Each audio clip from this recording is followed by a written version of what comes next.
बहुत धन्यवाद। धन्यवाद। माननीय सदस्य श्री अखिलेश यादव जी।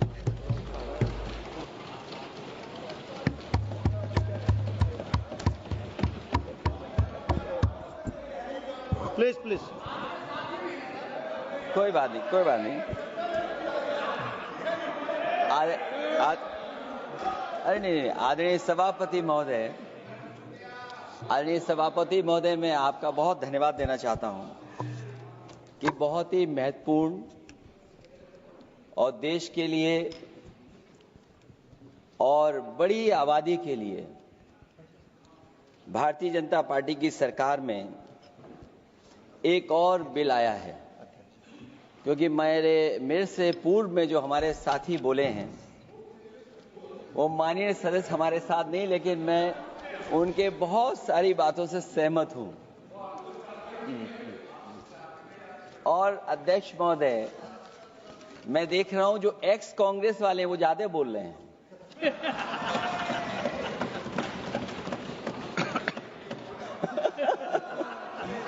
आदरणीय अध्यक्ष महोदय,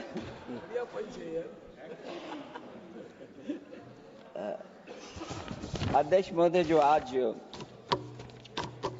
बिल पेश हुआ है, मैं हिंदी और अंग्रेजी को जो कुछ समझ सकता हूं वो यही मैं कह सकता हूं कि माननीय मंत्री जी ने ये कहा कि ये उम्मीद है। ये उम्मीद कैसे बना है, अंग्रेजी में भी मुझे समझ में नहीं आ रहा कि उम्मीद है ये, हिंदी में भी समझ में नहीं आ रहा कि ये उम्मीद है। यूनिफाइड वक्फ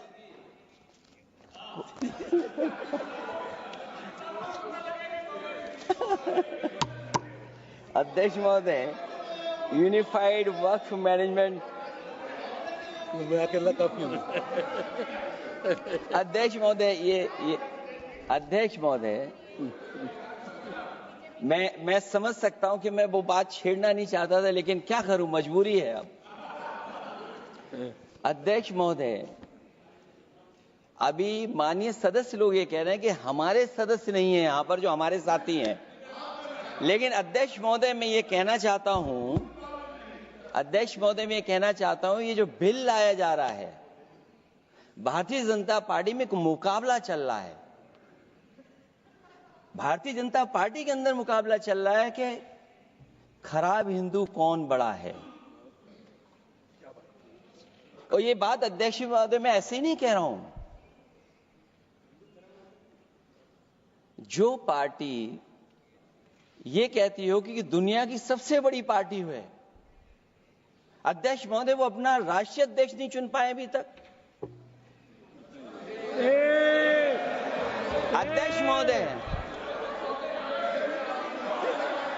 अध्यक्ष महोदय, भारतीय जनता पार्टी क्या है?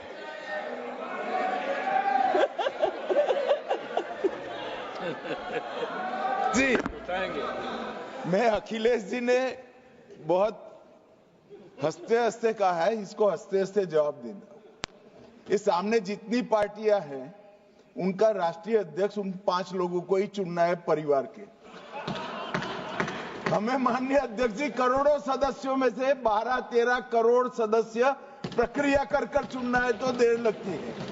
आपके यहां जरा भी देर नहीं लगेगी। मैं कह देता हूं अभी 25 साल तक आप अध्यक्ष हो जाओ, नहीं बदल सकता। अध्यक्ष महोदय, क्योंकि जो बात निकल के आई है वो मैं फिर आगे बढ़ा दूं।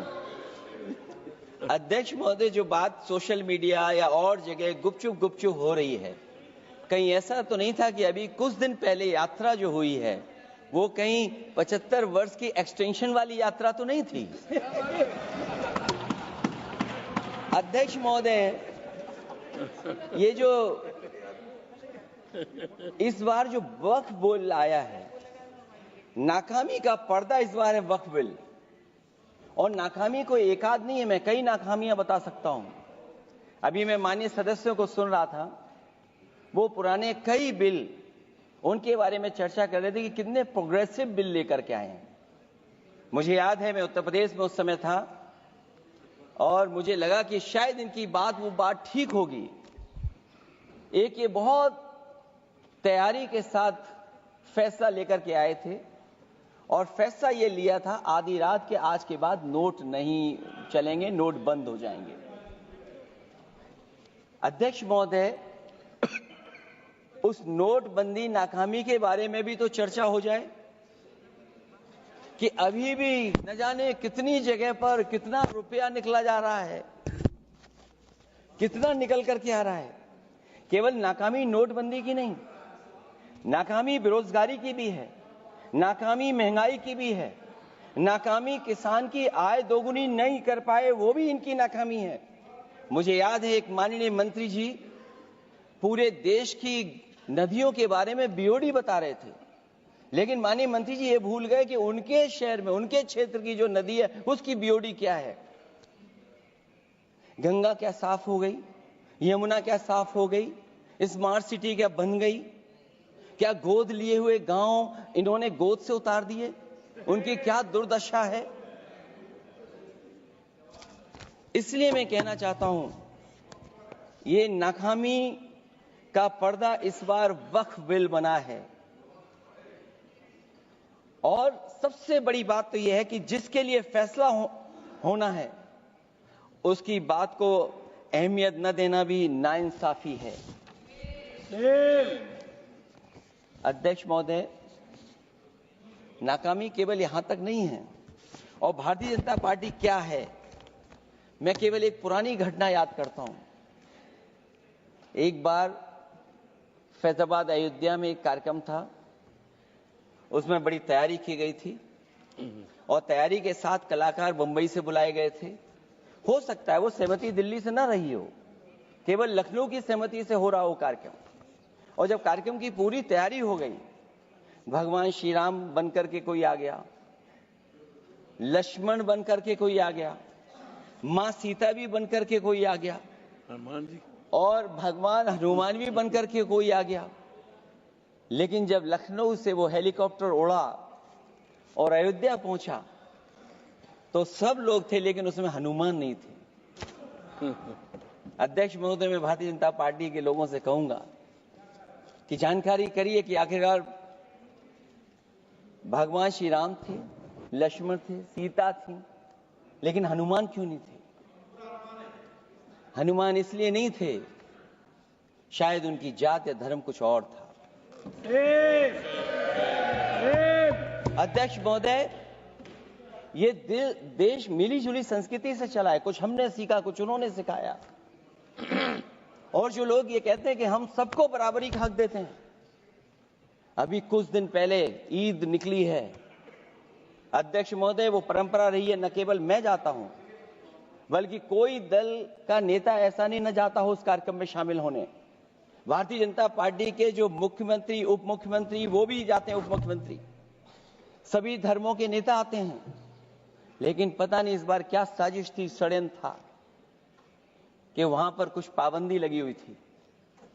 अगर किसी कारण पाबंदी लगी हुई थी तो बात समझ में आती है, लेकिन जब जानकारी हुई है, किसी को नहीं पता था कि पाबंदी क्यों लगी है कि आप नहीं जा सकते वहां पर कार्यक्रम में शामिल होने। क्या यही भारत है, यही संविधान हमें रास्ता दिखाता है? अध्यक्ष महोदय, मंत्री जी बताएं हमें, वो खुद भी माइनॉरिटी हैं, भगवान बुद्ध के रास्ते पे चलते हैं।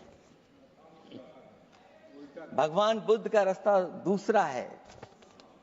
हम आपको अपना मानते हैं तब भी जब आप हमारे बहुत सारे ग्रंथों को नहीं मानते, तब भी हम आपको अपना मानते हैं। आप हमारे पुराणों को नहीं मानते हैं, आप हमारे उपनिषदों को नहीं मानते हैं। लेकिन सोचिए, हम हिंदू वो लोग हैं जो आपको स्वीकार करते हैं और गले लगा करके चलते हैं। अब मैं दूसरे धर्म पे नहीं जाऊंगा, कोई नाराज हो सकता है। मैं दूसरे धर्म के बारे में नहीं जा सकता, मैं केवल यही बताता हूं। और मैं उत्तर प्रदेश में, अध्यक्ष जी, जहां से आता हूं, मैं अपमान नहीं कर रहा हूं, मैं सच बोल रहा हूं। और ये बिहार के चुनाव में जो आप कह रहे हैं कि महिलाओं को 2 मेंबर बना दिया, इस बार मैं भी देखूंगा आप आगे भारतीय जनता पार्टी कितनी महिला लोगों को टिकट देंगे वहां पर।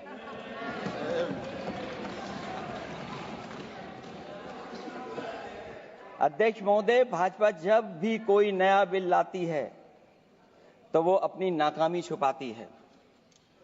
भाजपा वाले मुसलमान भाइयों की वक्फ की जमीन चिन्हित करने की बात कर रहे हैं, जिससे महाकुंभ में जो हिंदू मारे गए हैं या खो गए हैं उनको चिन्हित करने की बात पर पर्दा पड़ जाए। अध्यक्ष महोदय, मुझे खुशी इस बात की कि हमारा धर्म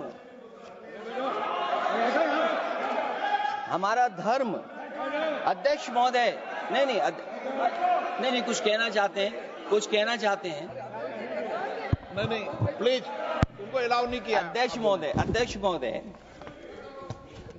कुंभ में आस्था सबकी है, कोई ऐसा नहीं जिसकी आस्था ना हो। और कुंभ कोई पहली बार नहीं हो रहा था। ये भारतीय जनता पार्टी के लोगों ने ऐसा प्रचार किया कि 144 वर्षों के बाद पहली बार महाकुंभ होने जा रहा है और लोग निकल पड़े। सरकार ने कहा कि हमारी तैयारी 100 करोड़ की है। आप कहते टेक्नोलॉजी का हम इस्तेमाल करेंगे, जमीनों को हम मैपिंग कर करके डेटा एंड रिकॉर्ड ठीक करेंगे। अध्यक्ष महोदय, ये बताएं कि वो 30 लोग कौन थे, उनके नाम क्या थे जिनकी जान चली गई, न केवल जान जाने वालों की, बल्कि अध्यक्ष महोदय ये सरकार बताए कि जो लगभग 1000 हिंदू खो गए हैं, जो अभी तक नहीं मिले, जो अभी तक नहीं खोज पाए हैं, वो 1000 हिंदू की सूची कहां है? और फिर धर्म कारोबार की बात है, जो ये लोग गोली। अध्यक्ष महोदय, मैं कार सेवक वाली बात इसलिए नहीं छेड़ना चाहता हूं। अध्यक्ष महोदय, ये शायद माननीय सदस्य जानते नहीं कुछ सच्चाई नहीं जानते। अध्यक्ष महोदय, ये संविधान की वजह से, संविधान को बचाने के लिए, हिंदू एकता को बचाने के लिए कुछ फैसले लिए गए, लेकिन एफआईआर हम लोगों पे नहीं लिखी गई थी। एफआईआर उन पे लिखी गई थी जो बेचारे तैयार हो गए थे सुबह, लेकिन पता नहीं कहां से फोन आया था, कहा था कि अब तैयार तो हो गए हो लेकिन आप शिलान्यास में नहीं आ सकते। इसलिए बात को इधर से उधर नहीं में ले जाना चाहता। अखिलेश जी, जरा वक्त पे भी आ जाओ। अच्छा, वक्त पे आ रहा हूं। नहीं, वक्त पे अध्यक्ष इसलिए आ रहा हूं क्योंकि वक्त समझने के लिए भारतीय जनता पार्टी की सोच क्या है। और ये अध्यक्ष महोदय जब ये कह रहे हैं कि इससे कारोबार होगा, अध्यक्ष महोदय, धर्म की चीजों से कारोबार नहीं हो सकता। हमारे उत्तर प्रदेश के मुख्यमंत्री जी ने भी कहा कि कारोबार होगा। वो 30 की गिनती में उलझे हुए हैं, जैसे 30 मार खाए वो। उनसे पूछा कि जान कितनी गई, वो 30। उनसे पूछा कि कारोबार कितने का होगा, 30 गुणा 10,000 करोड़। सोचिए, कुंभ हमारा क्या कारोबार की जगह है? और फिर उसका कौन नापेगा, कैसे नालाएगा? और फिर हमारे माननीय मंत्री जी कह रहे हैं कि जमीन, चाहे वो रेलवे की हो, चाहे वो डिफेंस की हो, वो भारत की जमीन है। मैं भी स्वीकार करता हूं कि रेलवे की जमीन भी भारत की है, डिफेंस की भी जमीन भारत की है। क्या डिफेंस की जमीन नहीं बेची जा रही मंत्री जी? अध्यक्ष महोदय, क्या रेलवे की जमीनें नहीं बेची जा रही हैं? अध्यक्ष महोदय, केवल यहां तक नहीं, कितना हस्तक्षेप होता है। वक्फ भी भारत के, इसीलिए तो कहीं ना कहीं वक्फ की जमीन से, अध्यक्ष महोदय, माननीय मंत्री जी बताएं, और मुझे उम्मीद है कि जब जवाब देंगे तो बताएंगे कि वक्फ की जमीन से बड़ा मुद्दा वो जमीन है जिस पर चीन ने अपने गांव बसा लिए हैं, लेकिन कोई बाहरी खतरे पर सवाल बवाल न करे, इसलिए ये बिल लाया जा रहा है। और माननीय मंत्री जहां से आते हैं, जिस प्रदेश से आते हैं, कम से कम ये तो बताएंगे कि वहां कितने चीन ने गांव बसा लिए, घर बन गए हैं। अध्यक्ष महोदय, आपके माध्यम से सरकार गारंटी दे कि वक्फ की जमीन कभी भी किसी भी पैतरेबाजी से, किसी और मकसद के लिए किसी और को नहीं दी जाएगी। वक्फ की वर्तमान व्यवस्था में चाहे 5 साल के धर्म पालन की पाबंदी की बात हो, या कलेक्टर से सर्वेक्षण के हस्तक्षेप की बात हो, या वक्फ परिषद या बोर्ड में बाहरियों को शामिल करने की बात हो, इन सब का उद्देश्य मुस्लिम भाइयों के सार्वजनिक अधिकार को छीनकर उनके महत्व और नियंत्रण को कम करना है। ट्रिब्यूनल के निर्णय को अंतिम न मानकर उच्च न्यायालय में लेकर जाने की अनुमति देना दरअसल जमीनी विवाद को लंबी न्यायिक प्रक्रिया में फंसाकर वक्फ भूमि पर कब्जों को बनाए रखने का रास्ता खोलेगा।